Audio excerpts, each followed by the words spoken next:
আসসালামু আলাইকুম রহমতুল্লাহ নাহমাদুহু ওয়া নুসাল্লি আলা রাসূলিহিল কারীম আম্মা বাদ। প্রশংসা আল্লাহর জন্য, আলহামদুলিল্লাহ। আল্লাহ রাসূলের উপর অগণিত দুরূদ ও সালাম বর্ষিত হোক সাল্লাল্লাহু আলাইহি ওয়াসাল্লাম। এক নম্বর প্রশ্ন হচ্ছে, শবে বরাতের রাত্রি কি ভাগ্য রজনী? জি না, শবে বরাতের রাত্রি ভাগ্য রজনী নয়। ভাগ্য রজনী হচ্ছে লাইলাতুল কদর। আল্লাহ তাআলা কোরআন মাজিদে বলেন, ইন্না আনজালনাহু ফি লাইলাতিম মুবারাকা ইন্না কুন্না মুনজিরিন। নিশ্চয়ই আমি এই কোরআনকে নাজিল করেছি এক মুবারকময় রাত্রে। সেটা কি? ইন্না আনজালনাহু ফি লাইলাতুল কদর। আমি এই কোরআনকে নাজিল করেছি লাইলাতুল কদরের রাত্রে। সেটা হচ্ছে লাইলাতুল কদর, আর এটা হচ্ছে রমজান মাসে। এই লাইলাতুল কদরের রাত্রেই এক বছরে কতজন জন্মগ্রহণ করবে, এক বছরে কতজন মৃত্যুবরণ করবে, এক বছরে মানুষকে কি কি রুজি দেওয়া হবে, এগুলো সপ্তম আসমান থেকে প্রথম আসমানের ফেরেশতাদের কাছে হস্তান্তর করা হয়। ইবনে আব্বাস রাদিয়াল্লাহু তাআলা আনহু বলেন যে, তুমি মানুষকে দেখবে যে মানুষটা বাজারে ঘোরাঘুরি করছে, অথচ এই মানুষটার মৃত্যু নির্ধারণ হয়ে গেছে। এই বছরের মধ্যেই তার মৃত্যু যে নির্ধারণ হয়েছে, সেই তালিকা এই সপ্তম আসমানের, এই প্রথম আসমানের ফেরেশতাদের কাছে পেশ করা হয়েছে। লোকটি মারা যাবে, অথচ বাজারের মধ্যে ঘোরাফেরা করছে।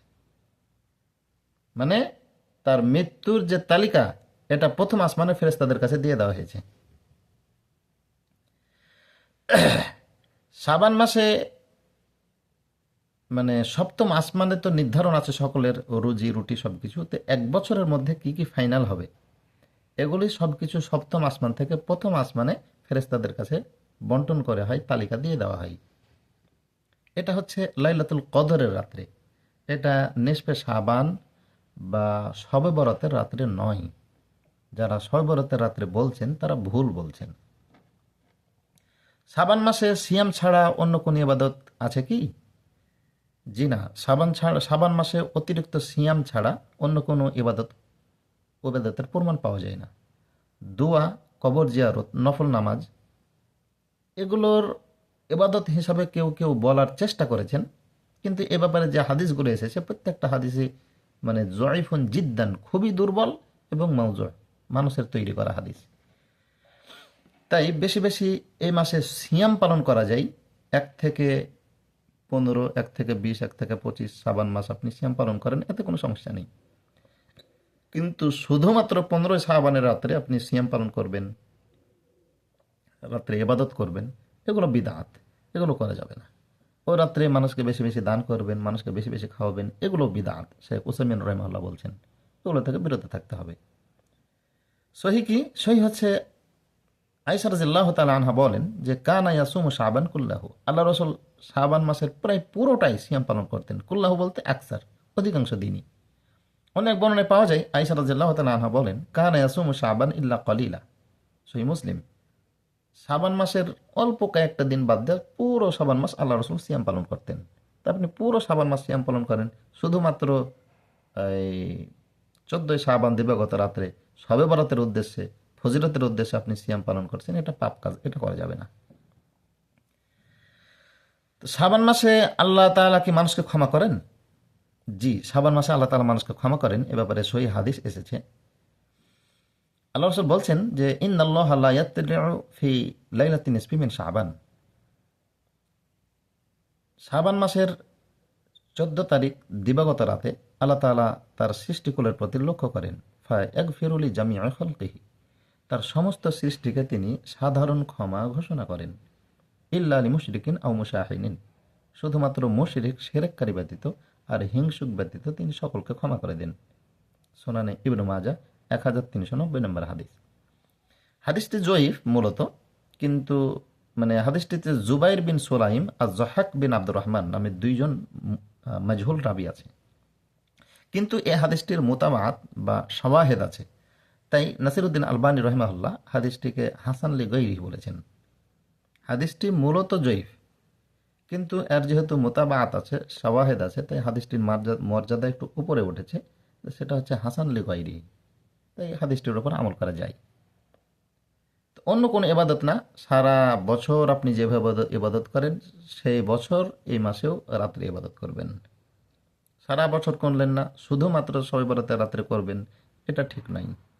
শবে বরাতের রাত্রে গোসল করতে হবে, চুল মুছতে হবে না, শবে বরাতের রাত্রে বেশি বেশি নফল নামাজ পড়তে হবে, শবে বরাতের রাত্রে বেশি বেশি দুয়া জিকির আজকার করতে হবে, বেশি বেশি দান খেরাত করতে হবে।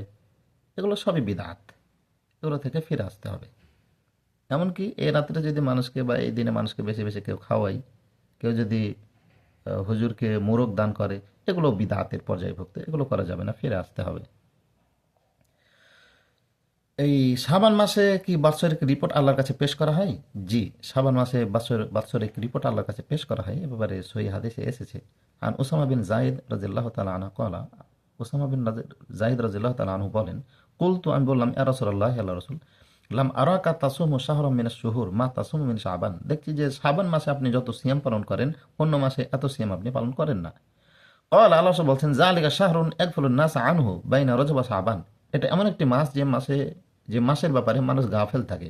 এটা হচ্ছে রজব এবং রমজানের মধ্যবর্তী একটি মাস। ওয়া শাহরুন তুরফাউ ফিহিল আমাল ইলা রাব্বিল আলামিন, এটা এমন একটি মাস যে মাসে সারা বৎসরের আমল, সারা বৎসরের রিপোর্ট আল্লাহর কাছে পেশ করা হয়। ফাউহিব্বু আন ইয়ারফা আমালি ওয়া আনা সাইমুন, আমি এটা ভালোবাসি যে আমার আমার আমার আমল আল্লাহর কাছে পেশ করা হোক এ অবস্থায় যে আমি সিয়াম পালনকারী। জামে তিরমিজি 747 নম্বর হাদিস। হাদিসটাকে হাসান বলা হয়েছে, অল ইসনাদু জাইয়িদ, মানে তার সনদটা ভালো। তাহলে শাবান মাসে বাৎসরিক রিপোর্ট পেশ করা হয়, ইহাদিস সহি।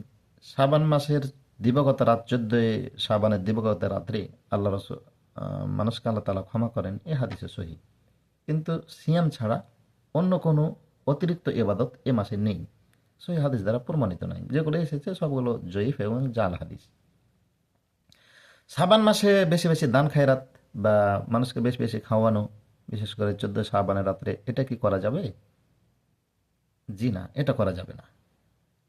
এই শাবান মাস বা 14 শাবান উপলক্ষে আপনি যা কিছু করবেন সবই বিদআতের পর্যায়ভুক্ত হবে। তাই আপনি সারা বছর যেভাবে দান করছেন সেভাবেই দান করবেন, সারা বছর যেভাবে ইবাদত করছেন এই মাসে ঠিক সেভাবে ইবাদত করবেন। শুধুমাত্র আপনি এই মাসে বেশি বেশি সিয়াম পালন করতে পারেন, এটাই। এর ছাড়া স্পেশাল কোনো ইবাদত এই মাসে নেই, রাসূল সাল্লাল্লাহু আলাইহি ওয়াসাল্লাম থেকে প্রমাণিত নয়, আমরা পাচ্ছি না। তাই শাবান মাসের মর্যাদা দিতে হলে, রাসূল সাল্লাল্লাহু আলাইহি সাল্লামকে অনুসরণ করতে হলে বেশি বেশি সিয়াম পালন করতে হবে। আল্লাহ তাআলা তৌফিক দান করুন। আল্লাহুম্মা আমিন। ওয়া মা আলাইনা ইল্লাল বালাগ। আসসালামু আলাইকুম ওয়া রাহমাতুল্লাহ।